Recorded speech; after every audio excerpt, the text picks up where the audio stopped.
It wasn't pretty necessarily, but the Boston Bruins got the job done last night against the New York Islanders in a game that they had circled on the calendar as a potential trouble spot on the schedule. Let's talk about who stepped up and more on today's episode of Locked On Boston Bruins. You're Locked On Bruins, your daily podcast on the Boston Bruins. Part of the Locked On Podcast Network, your team every day.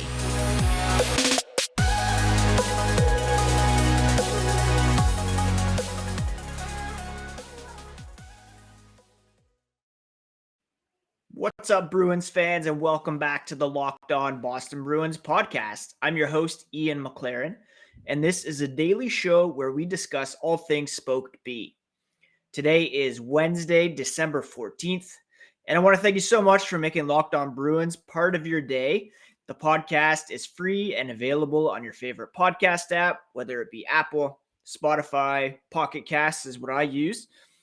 Please do smash that subscribe button so that you never miss a thing. The podcast is also available in video form on the Locked On Bruins YouTube channel, where you can get breaking news clips as well, some post-game reactions, etc. If you want to follow along on Twitter and Instagram, you can find the podcast at Locked NHL Bruins, and you can find me, my dad jokes, and hockey tweets at Ian C. McLaren. Let's talk about last night's win over the New York Islanders, shall we? And when Jim Montgomery and general manager Don Sweeney met back in the summer to go over the Bruins' schedule this season, there were a few games they identified as potential trouble spots. And last night's game against the Islanders was one of them. The Bruins were coming home after a week-long Western road trip that included stops in Colorado, Arizona, and Vegas. Cross-country travel across time zones, only one day between Sunday's game in Vegas, last night's game, and they kind of penciled it in as a loss. Potential loss, anyways. The Bruins rewriting that script, and they prevailed, securing 2 points in a 4-3 shootout win over the Islanders at TD Garden. It was pretty ugly early on, not going to lie. And the first few goals that went in, some pretty weird bounces. And there was a post early on by JG Pajot, some big saves made by Linus Ullmark to keep it tight. And Montgomery said to get 2 points out of this game is pretty remarkable. The Bruins were moving slowly, readjusting, likely still on mountain time entering the game. He said everybody goes through it. Of course, there's a couple games every year where you look like you should have success, and there's games where it's going to be a real battle. You think back to Friday's game in Arizona. That's one that they probably deserved a better fate. Last night, they looked sluggish in the first, probably their worst first period of the year, and they expected it. But the second period, they started getting their legs going. An incredible effort, gutsy effort from the group in there to will themselves against a really good hockey team. The Islanders came out flying, brought a big surge in the opening minutes, but Linus Ullmark kept them at bay and holding off what could have easily been an early multi-goal deficit for the Boston Bruins. But it was Boston who struck first. Jake DeBrusk scoring twice in 19 seconds over the first 10 minutes of the first period. His 10th and 11th goals of the season. Not the prettiest of goals. Some deflections, weird bounces. Josh Bailey brought the Islanders to within one before the end of the first. They actually tied it about midway through the second period on a Noah Dobson goal. Derek Forbort scored a beautiful shorthanded goal near the end of the second. The Bruins did allow the Islanders to tie it. Casey Cizikas in the third, about 4:40. And then there was no scoring the rest of the way until it was decided in the shootout. Again, Ullmark kept the team in the early going. They got that 2-0 lead. Power play goal where DeBrusk tipped home a David Pastrnak shot. And then the second goal, he threw a backhand pass towards the slot and it banked off an Owls defender to beat Semyon Varlamov. That goal by Derek Forbort was created in part by Jake DeBrusk, scooping up a loose puck just inside the Bruins' blue line, carried it through the neutral zone, dropped a feed to Pavel Zacha, and then Zacha fed a trailing Derek Forbort, who just buried a beautiful wrist shot far side over Varlamov's glove for the 3-2 lead at the time. We're going to talk more about DeBrusk and Zacha specifically, but Linus Ullmark deserves a lot of credit, like I said, for keeping the team in the game early on. It wasn't his strongest game overall of the season. He allowed 3 goals on 26 shots against for an .885 save percentage, but he did improve to 17-1-0 on the season and made some big saves early, like I mentioned, and another on a backhand breakaway attempt by J.G. Pajot in overtime. He's now the 5th goalie in NHL history to register 17 or more wins through his first 20 games of a season, joining Tiny Thompson of the Bruins back in 1920-30. Most recently, it was done by Andrew Hammond in that season in which he kind of stole a playoff spot for the Senators. DeBrusk said, Ullmark's been amazing. Probably the biggest reason why they've done so well. He's been a rock back there, something that gives you a lot of confidence as a player, knowing that he'll make the stops at the right times. You can gain momentum as a goalie really fast when you string a couple together, especially at the beginning of the year. The Bruins have needed him. He's answered the call, and even tonight, he stepped up huge in the shootout and in overtime, especially. All right, we're going to talk more about Jake DeBrusk and Pavel Zacha, their contributions last night and to the team overall.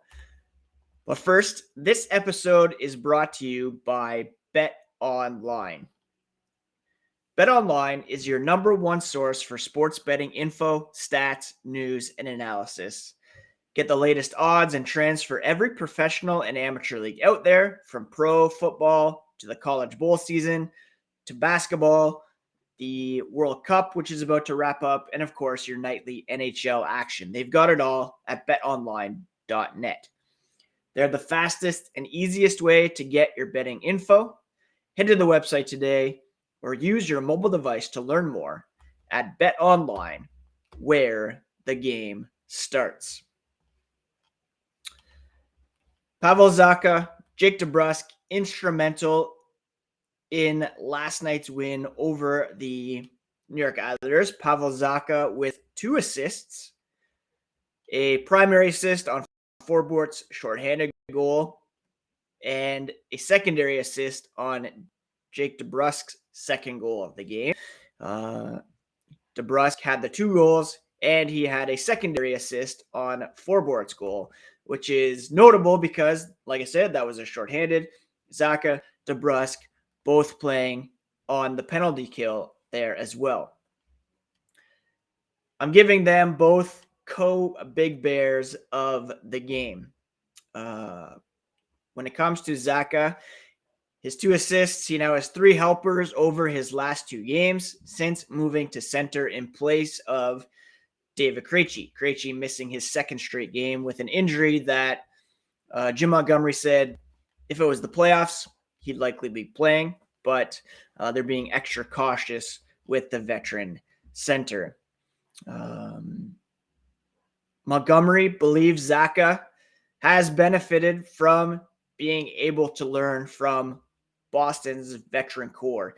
He now has 19 points in 28 games, more than halfway to eclipsing his career high, which he set last season of 36 points. The Bruins have only played 28 games. Montgomery said, having spoken to a couple of coaches that have coached him, they told me his hockey sense and his vision were really good. The thing that's helped him become an even better player is being around Marchand, Pastrnak, Krejci, Bergeron, Foligno. The Bruins have guys that work. And when you see the work that goes in and day out, it's almost by osmosis that you become a more competitive player. He's realized that this is what makes these guys so good, and it's making him better as well. One area that still needs some work, especially if he's going to play center, is his faceoff percentage. He won just 20% of his faceoffs, and he acknowledges it's just more practice. When you don't play center, he didn't really play it last year, didn't start there with the Bruins. Then you need that timing, puck blocking the stick, getting more practice, and it's just something he's going to work on, especially if the Bruins are going to rely on him down the middle in the post-Bergeron and Krejci eras. Zacha, of course, is a free agent after this season. He's going to need a new deal, and I really do believe that he's proving to be a valuable piece moving forward. Whether they focus in on him to keep him at center, or if they bring in another center, remains to be seen. But if he's going to play down the middle, then he really does need to work on his faceoffs. That's certainly a weakness in his game right now, but it just comes with reps. Jake DeBrusk, I'm going to give him the Big Bear. He had 2 goals, 1 assist, 6 shots on goal, a couple hits, a couple blocks, just a beast all over the ice.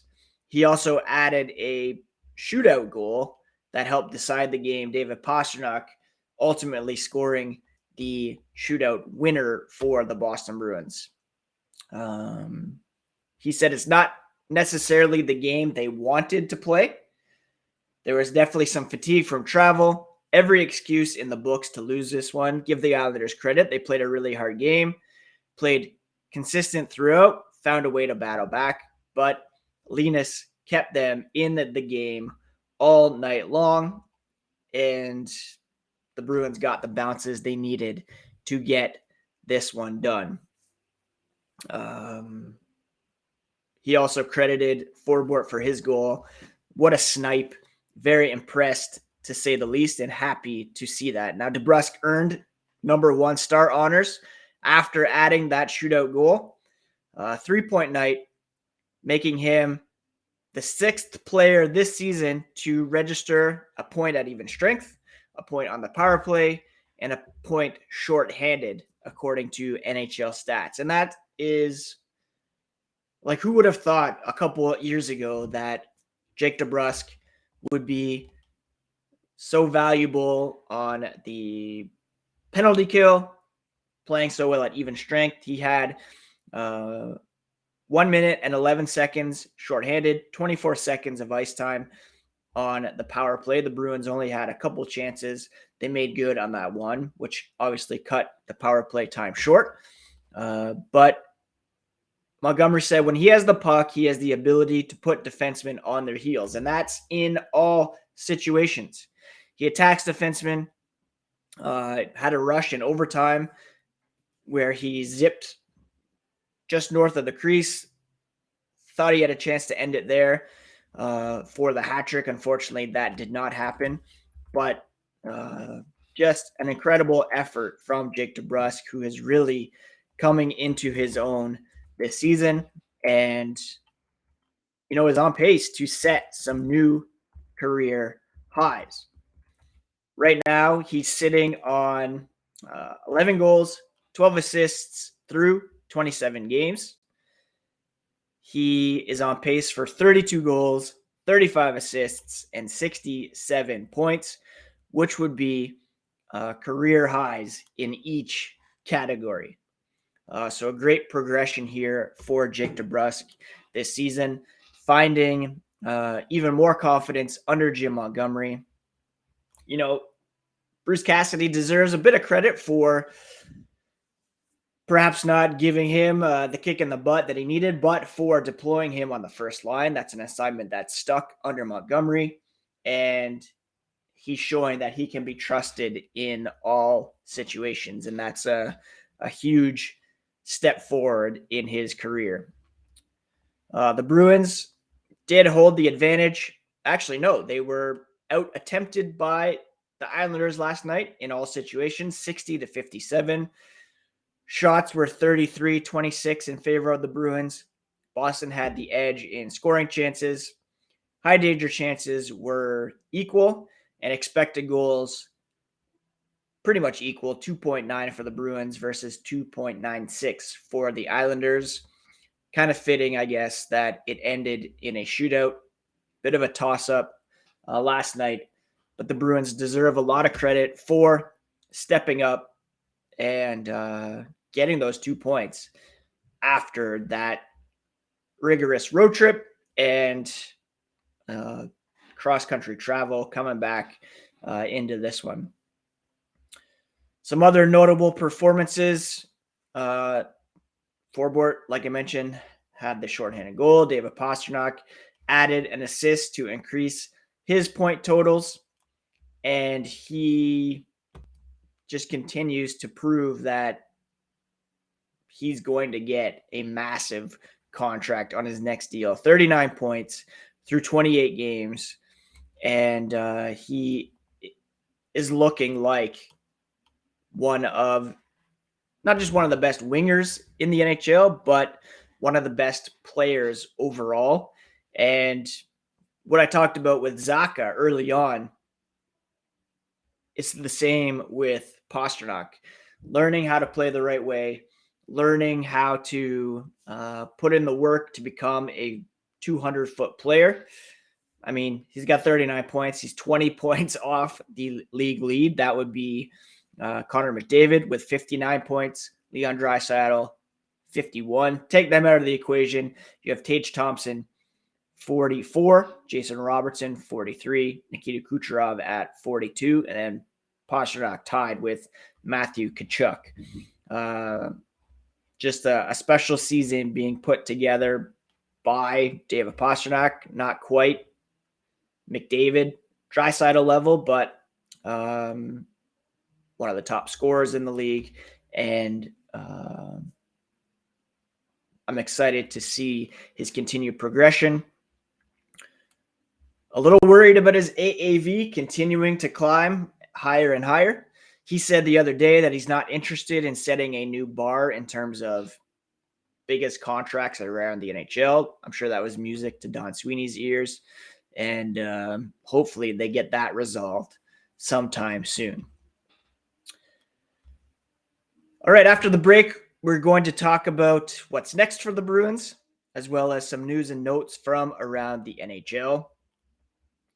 Thank you so much again for making Locked On Boston Bruins part of your day every single day. For your next listen, check out the Locked On Sports Today podcast.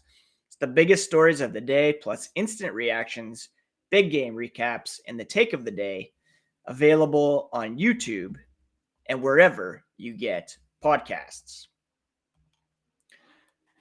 The Boston Bruins have today off. There will be no practice as they get a well-earned day of rest, catch up with family after the long road trip, and getting ready for last night's game.